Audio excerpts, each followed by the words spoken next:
يا بني آدم خذوا زينتكم عند كل مسجد. حاضرین گرامی، بات چل رہی تھی لباس کے سلسلے میں۔ سب سے پہلا تو لباس جس کو ضروری اور فرض کہا وہ ہے سطر کا چھپانا۔ اس کی تفصیل بھی آپ نے سنی۔ نمبر دو، زیب و زینت کے لیے پہننا، اپنے آپ کو حقیر ظاہر نہ کرنے، اللہ نے جو نعمتیں دی ہے اس کا اظہار کرنے کے لیے اچھا لباس پہننا۔ دوسرا اور تیسرا کہ زیبائش، آسائش، یعنی طبیعت کی سہولت کے حساب سے پہننا، یعنی کوئی گرمی ہے کاٹن کا لباس اچھا پہنتا ہے، جسم کی سہولت کے لیے یہ بھی جائز۔ ٹھنڈ کے اندر گرم لباس پہنتا ہے، جسم کی ضرورت، ان تمام چیزوں کی شریعت نے گنجائش دی ہے۔ اور اسے بھی دیکھیں آپ، ٹھنڈ کو عزت کے دن کہا جاتا ہے اور گرمی کو بے حیائی کے، یعنی ٹھنڈ کے اندر انسان اچھے کوٹ پتلون پہن کے رہتا ہے، گرمی کے اندر انسان عام طور پر پتلا کپڑا۔ اسی وجہ سے ان علاقوں کے اندر جہاں سمندر ہوتے ہیں، جہاں گرمی زیادہ ہوتی ہے، اکثر عام طور پر کپڑے کم پہنے جاتے ہیں، نیم برہنہ لباس۔ کسی کی مجبوری ہوتی ہے، کوئی انسان نقل میں آ کر انگریزوں کی یا فلاں کی یہ بھی ایسے کپڑے پہنتا ہے چاہے کہ یہاں ٹھنڈ ہو۔ کسی کی مجبوری ہوتی ہے نقل کے اندر، کسی کی محبت میں، کسی کی نقالی کرتے ہوئے ایسا لباس پہن لینا۔ ایک بات یاد رکھیں، چوتھی چیز کہ لباس کے سلسلے میں تشبہ سے منع کیا گیا، یعنی ایسا لباس پہننا جس سے غیروں کے ساتھ مشابہت ہو جاتی ہے، اسے بھی کہا حرام ہے۔ یعنی جو خاص عیسائیوں کا لباس ہے، ایسا لباس پہننا کہ جس سے عیسائیت جھلکتی ہو، حرام ہے۔ کوئی ایسا لباس پہننا کہ جس سے غیر مسلموں کے ساتھ مشابہت ہوتی ہے، حرام ہے۔ کوئی ایسا لباس پہننا کہ جس سے یہودیوں کے ساتھ مشابہت ہوتی ہے، ناجائز و حرام ہے۔ آپ دیکھیں خوبصورتی کے لیے کوئی عورتیں جسے تلک بندی کہتے ہیں، یہ کوئی ایسی چیز نہیں لگانے سے حرام ہے، زینت کی چیز ہے، لگا سکتے ہیں، لیکن اس کے اندر تشبہ پایا جاتا ہے۔ یہ خاص طور پر ہندوؤں کا ایک تلک لگانا ان کی ایک علامت بن گئی ہندوؤں کی، تو اس وجہ سے کہا کہ یہ تشبہ ہو جائے گی، تو اس سے روکا جائے گا اور کہا جائے گا کہ یہ حرام ہے۔ اسی وجہ سے اللہ کے نبی کو غیروں کے ساتھ تھوڑی بھی مشابہت برداشت نہیں تھی، اس لیے کہ کسی مذہب کے اندر پیدا ہونے سے لے کر مرنے تک کے تمام احکام نہیں ہیں۔ جیسے رسول اللہ صلی اللہ علیہ وسلم پیدا ہونا ہے تو بچے کے سیدھے کان میں اذان اور بائیں کان میں اقامت، اور مرنے کے بعد مٹی کیسا ڈالنا ہے، وہ تمام طریقے موجود ہیں۔ جب پورے طریقے موجود ہیں تو کسے فالو کیا جائے؟ رسول اللہ کو، قرآن کو، اللہ کو۔ جب ان چیزوں کو چھوڑ کر قرآن کو، اللہ کو، قرآن کو، حدیث کو، نبی کو، صحابہ کو چھوڑ کر کوئی فالو کرتا ہے تو یہ چیز اسلام کے اندر برداشت نہیں ہے۔ اللہ کے نبی کو تھوڑی بھی غیروں کے ساتھ مشابہت ہے تو اسے فوراً ترک کر دیا۔ آپ دیکھیں اللہ کے نبی محرم کا ایک روزہ رکھتے تھے، جب مدینے میں آئے تو معلوم ہوا کہ یہودی بھی روزہ رکھتے ہیں، پوچھا کہ تم کیوں روزہ رکھتے ہو 10 محرم الحرام کو؟ 10 محرم الحرام کی بڑی فضیلت ہے، تو فرمایا اللہ تعالیٰ نے موسیٰ علیہ السلام کو فرعون سے نجات عاشورے کے دن 10 محرم الحرام کو دیا ہے، اس خوشی میں ہم رکھتے ہیں۔ اللہ کے نبی نے کہا نحن احق بموسیٰ منکم، کہ میں تو تمہارے سے زیادہ حقدار ہوں موسیٰ کا، وہ تو میرے بھائی ہیں نبوت میں۔ تو فرمایا کہ اگلے سال اگر میں زندہ رہا تو میں 2 روزے رکھوں گا تاکہ یہودیوں کی مخالفت ہو جائے۔ اور صاف اللہ کے نبی نے فرمایا خالف الیہود، خالف الیہود، حدیثیں بھری پڑی ہیں یہودیوں کی مخالفت کرو، اس لیے کہ مدینے کے اندر کثرت کے ساتھ یہودی تھے۔ تو فرمایا خالف الیہود اوف اللحا وقص الشوارب، کہ یہودیوں کی مخالفت کرو۔ یہودی کیا کرتے ہیں؟ داڑھی کٹ کرتے ہیں اور مونچھیں بڑھاتے ہیں، تم ان کی مخالفت کرو، تم مونچھوں کو کٹ کراؤ اور داڑھی کو بڑھاؤ اتنی۔ اور روزے کے بارے میں 10 محرم حرام کے بارے میں کہا، اس میں مشابہت برداشت نہیں، اس کو اس کی مخالفت کی۔ اور فرمایا کہ یہودی اپنے بالوں کو رنگتے نہیں، تم رنگو لیکن کالے رنگ سے بچا کرو۔ اور فرمایا کہ یہودیوں کی مخالفت کرو کہ یہودی جو امامہ باندھتے ہیں ان کی پگڑی، اس کے اندر وہ ٹوپی نہیں پہنتے، تم ٹوپی پہن کر امامہ بنو، تو سنت بھی ادا ہو جائے، ان سے مشابہت بھی نہ ہو۔ یعنی یہ مشابہت برداشت نہیں۔ اسی وجہ سے یہ برڈے ہو یا فلاں ہو، یہ سب جب خاص عیسائیوں کا طریقہ ہے تو اسے ہم ہیپی برڈے ٹو یو نہیں کہیں گے، ہیپی برڈے ٹو یو کہیں گے، کیونکہ اسلام کے اندر ایسا طریقہ نہیں ہے۔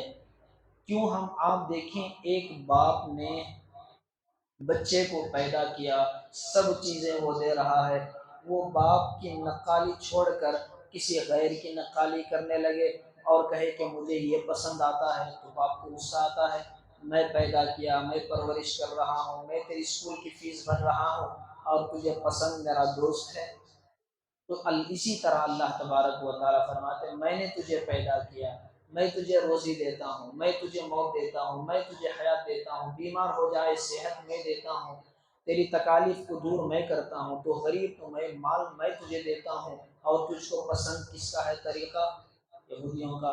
معافی کے ساتھ کہ آج جو عیسائی یہودی مل کر مسلمانوں کا خون چوس رہے ہیں، آج انہی کا پروڈکٹ آج مسلمانوں کو پسند آ رہا ہے، انہی کا پیپسی پسند آ رہا ہے، انہی کا کوکا کولا پسند آ رہا ہے، اور انہی کے چہرے ہمیں پسند آ رہے ہیں جو فلسطینیوں کا خون چوس رہے ہیں، اسلام کی مخالفت کر رہے ہیں، اور انہی کے چہرے آج ہمیں پسند آ رہے ہیں۔ تو یہودیوں کی مخالفت کرو، یہاں تک کہ اللہ کے نبی مکے میں آئے تو دیکھا کہ ایزار کو لٹکا کر چلنا، تان کر چلنا، لمبا لباس پہن کر جھاڑتے ہوئے چلنا، یہ تکبر کی علامت سمجھی جاتی تھی۔ اللہ کے نبی نے کہا مشرکین کی مخالفت کرو کہ وہ ٹخنے سے نیچے پیجامہ پہنتے ہیں، تم ٹخنے کے اوپر پہنو۔ صلح حدیبیہ کا موقع تھا، اللہ کے نبی مدینے سے مکے کو آئے تھے عمرہ کرنے کے لیے، مشرکین نے عمرہ کرنے نہیں دیا۔ صلح کے لیے حضرت عثمان رضی اللہ عنہ جو مشرکین کے درمیان میں بڑی ان کی مانگ تھی، ان کی بات چلتی تھی، حضرت عثمان رضی اللہ عنہ کو اللہ کے نبی نے بات کرنے کے لیے بھیجا۔ مکے میں گئے تو ان کے ساتھی نے کہا کہ اے عثمان، مکے میں ٹخنے سے اوپر پیجامہ پہننے کو عیب سمجھا جاتا ہے، معیوب سمجھا جاتا ہے، کہ تم اپنے پیجامے کو نیچے کر لو تھوڑی دیر کے لیے۔ کہا لا ہکذا ازارۃ صاحبنا رسول اللہ صلی اللہ علیہ وسلم، نہیں، اس لیے کہ میں نے اپنے حبیب صلی اللہ علیہ وسلم کو ایسے ہی پہنتے ہوئے دیکھا ہے اور ایسے ہی پہننے کا حکم دیا ہے۔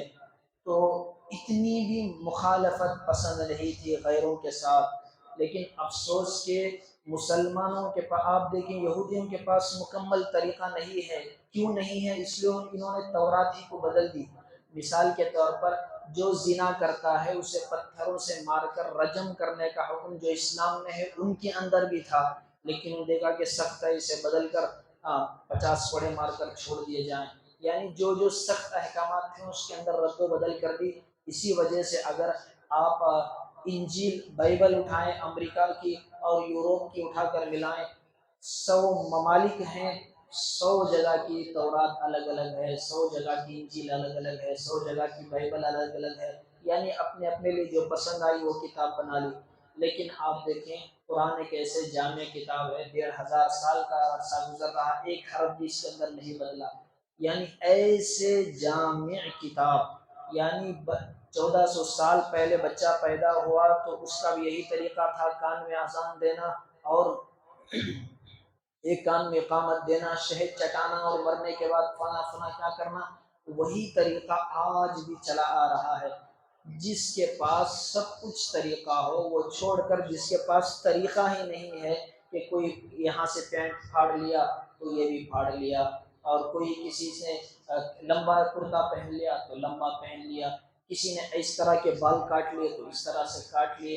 اللہ کے نبی کو مخالف کسی غیروں کی مشابہت اختیار کرنا، جب ہمارے پاس سلیبس موجود ہے، ہمارے پاس نصاب موجود ہے، ہمارے پاس دستور موجود ہے، تو ہم اسے چھوڑ کر کیوں یہ کریں گے۔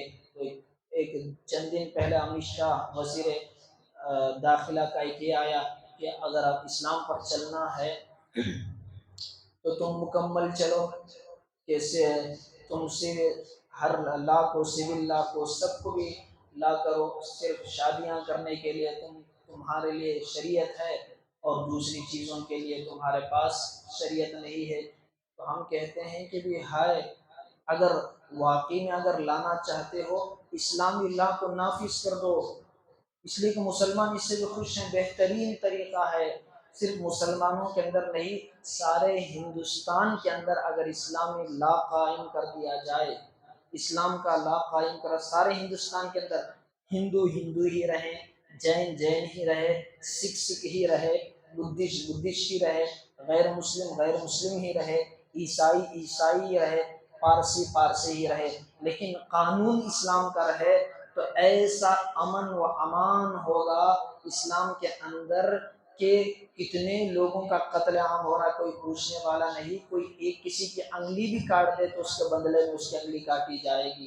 آپ دیکھیں کہ اگر آج بھی بچے کچھ اسلامی ممالک ہیں، آدھے قانون نہیں ہیں، تب بھی اتنا امن و امان ہے یا نہیں ہے؟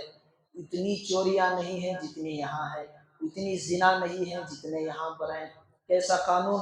خوشی سے کرے تو جائز، لڑکا لڑکی محبت خوشی کے ساتھ زنا کرتے ہیں جائز، اگر کوئی زبردستی کرتا ہے حرام، یعنی خوشی سے جو بھی کام کرے، خوشی سے شراب پیے تو حرام، کوئی زبردستی حلال، خوشی سے شراب پی لیے حلال، خوشی سے زنا کر لیے حلال، لیکن زبردستی نہیں کرنی چاہیے۔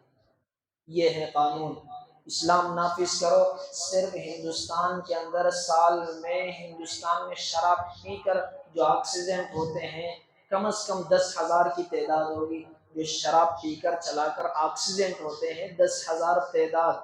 شراب پر اسلامی قانون نافذ کر دے، ضرور نافذ کریں، 100 آدمیوں کو کوڑے پڑیں گے، 1000 آدمیوں کی جان بچے گی۔ 100 آدمی جو زنا کرتے ہیں ان کو قتل کیا جائے گا، 1,00,000 عورتیں زنا سے بچ جائیں گی، ان کے اوپر آنکھ اٹھا کر کوئی نہیں دیکھے گا۔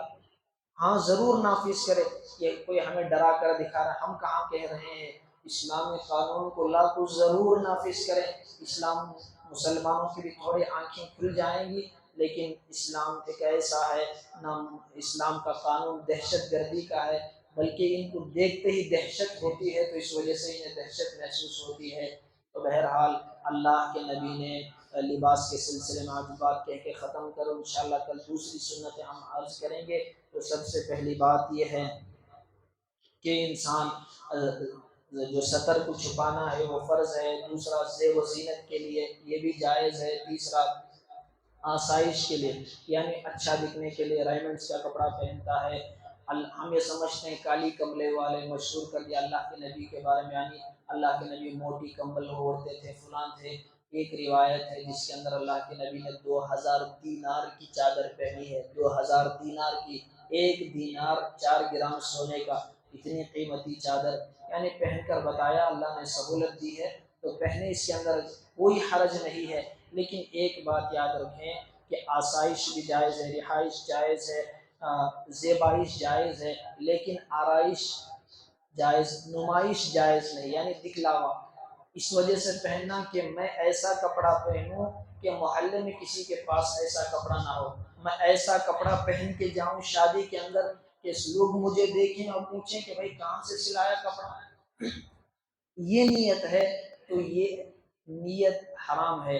یہ نیت صرف 1 لاکھ کے کپڑے میں نہیں، آپ دیکھیں کپڑے سے تکبر کا تعلق نہیں، کوئی 1000 کا کپڑا پہن کر بھی چاہ رہا ہے کہ میں لوگوں کے سامنے اچھا دکھوں، بڑا دکھوں میں، تو یہ 1000 کا کپڑا پہننا بھی ناجائز و حرام ہے تکبر کی وجہ سے۔ کوئی 10,000 کا سوٹ بھی پہن رہا ہے اس لیے کہ اللہ نے نعمت دی ہے میں پہن رہا ہوں، شکراً اللہ کی نعمت کا اظہار کرنے کے لیے، میرے سے زیادہ کا کوئی پہنے، میرے سے کم کا کوئی پہنے، مجھے اس سے کوئی تعلق نہیں ہے، اس لیے پہنتا ہے۔ 1 لاکھ کا سوٹ بھی پہنے، اللہ نے دیا ہے تو اس کے اندر کوئی حرج نہیں ہے۔ اللہ نے دیا ہے 50 لاکھ کی کار میں پھرے، اللہ نے دیا ہے 1 کروڑ کا آپ بنگلہ بنائیں، لیکن اس لیے کہ میرا گھر ایسا ہو کہ کسی کا گھر محلے میں ایسا نہ ہو، میری کار ایسی ہو محلے میں کسی کی کار نہ ہو، میرا ڈریس ایسا ہو کہ سارے ڈریس میرے سامنے فیل ہو جائیں، میرا ہیئر اسٹائل ایسا ہو کہ کسی کا اس کے سامنے نہ ہو، تو یہ ناجائز و حرام ہے۔ یہ چوتھی چیز تکبر کی، اور 5ویں چیز ہے مشابہت والا لباس نہ پہنے جو غیروں سے ملتا جلتا ہو۔ اور ایک بات 6ویں چیز یہ ہے لباس کے سلسلے میں کلر کیسا پہننا ہے۔ آپ دیکھیں کلر جو چاہے پہن سکتے ہیں، لیکن کلر کے سلسلے میں اللہ کے نبی نے فرمایا البسوا الثیاب البیض ودفنوا فیہا موتاکم، کہ سفید لباس پہنو اور اسی کے اندر اپنے مردوں کو دفناؤ۔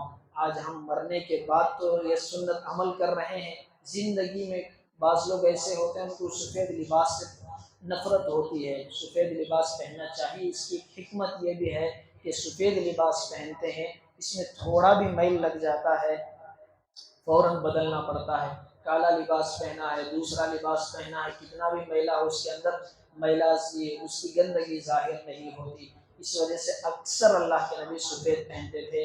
اور ہرا کلر پہننا، ہری چادر پہننا اور لال چادر پہننا، یہ بھی حدیث کے اندر ہے۔ لال سے خالص لال نہیں، جس کے اندر لال کے ذرات ہوتے تھے، دھاری ہوتے تھی، جیسا آنا بانا 2 طرح کا ہوتا ہے تاگا کپڑے کے اندر، وہ ایک قسم کا ہوتا تھا، تو ایسا خالص لال رنگ کا کپڑا یہ مردوں کے لیے پسندیدہ چیز نہیں ہے۔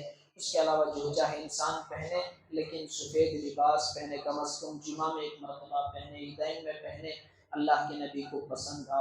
یہ چیزیں تھی چند چیزیں، 6-7 چیزیں لباس کے اندر، اس کا خیال کرتے ہوئے انسان لباس کی سنتوں کو زندہ کرنے کی اللہ تعالیٰ توفیق عطا فرمائے۔ سبحان اللہ بحمدہ، سبحان اللہ بحمدہ، نشہد ان لا الہ